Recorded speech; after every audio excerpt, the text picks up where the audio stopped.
What's up, YouTube? Bam, and welcome to another episode of Wolf King's Vids. Alright, today I'm going to talk to you guys about apatheism, like what's about, why I hold it, and why I think it's a good position to have. Alright, now to begin, let me define apatheism. Apatheism is basically a combination of the words apathy, meaning you don't care about something, and theism, which is the belief in a deity. You combine those words, and you got apatheism, which basically means you're not concerned with the existence of a god. You think it's an unimportant question. You think it's bullshit, essentially, to even speculate on, so you don't worry about it. So, apatheism is basically, also known as pragmatic atheism and practical atheism. And one form of it is actually found with regard to the scientific community, which is the worldview that I espouse. Essentially, it's scientific naturalism, right? Which is the view that because it is impossible to verify or detect or know anything about the supernatural, it's disregarded, and you focus on scientific laws and how they account for the various phenomena you see in the natural world, and how through observation and theory we could actually come to some understanding about how the universe works in terms of these regularities. So that's my position as an apatheist. Essentially, it's not that I say that I know these things aren't the case, that they're not real.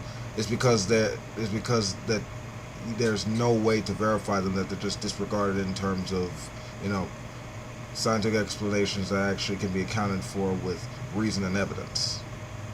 Now, that being the case, I get a lot of criticism from various people, particularly religious fundamentalists that say that, and also atheists alike, who say that wouldn't this view run contrary to you being into the great debate or discussion?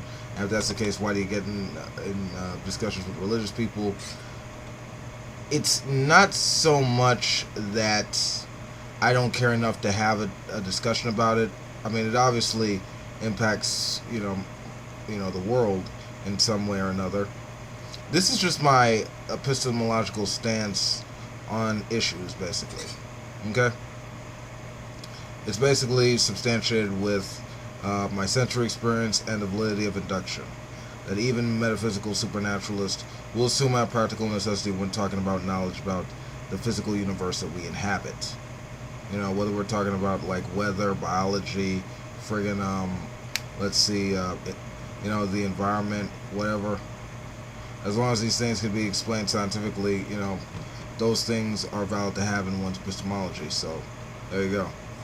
In order for things to be true, they must be consistent, coherent, and predictable, and that's what I work with. And also, I mean, that being said, I'm for the most part, I'm a live and let live type of guy. It's only when, in society, when people try to invoke a certain type of view or policy that runs contrary to the democracy that we've established in Western civilization, that I actually get involved. I mean, basically everyone has the right to believe whatever they want, and everyone else has the right to think they're freaking ridiculous.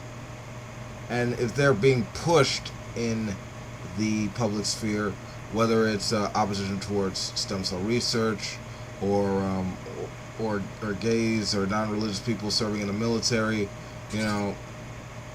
kids learning accurate science and sex education in schools, what have you. That's when I step in, and that's when I get active, because you're talking about things that apply to everyone in society, and that's when it needs to be scrutinized and verified to see if there's some empirical basis to it, to where people can actually conclude that this is a fact that should be accepted by everyone. That's when I actually get involved in that discourse. So that's, in a nutshell, is my view of apatheism. And the thing is, with regard to accepting, just going back to it, even if there was some type of evidence that could support God or a supernatural, it really wouldn't change my behavior. Because for any of that stuff to be actual knowledge, it must be consistent with scientific explanations in order to actually be valid. They would have to be literally part of science to actually be, you know, a valid explanation, which is an inherent contradiction with regard to these beliefs. So pretty much, it's not really an issue for me. It's pretty much made my my position pretty consistent. So, you know, that's my view in a nutshell. Alright, this has been Wolf King. Peace out. If you like this video, you know what to do. Stop by out there to know, and peace.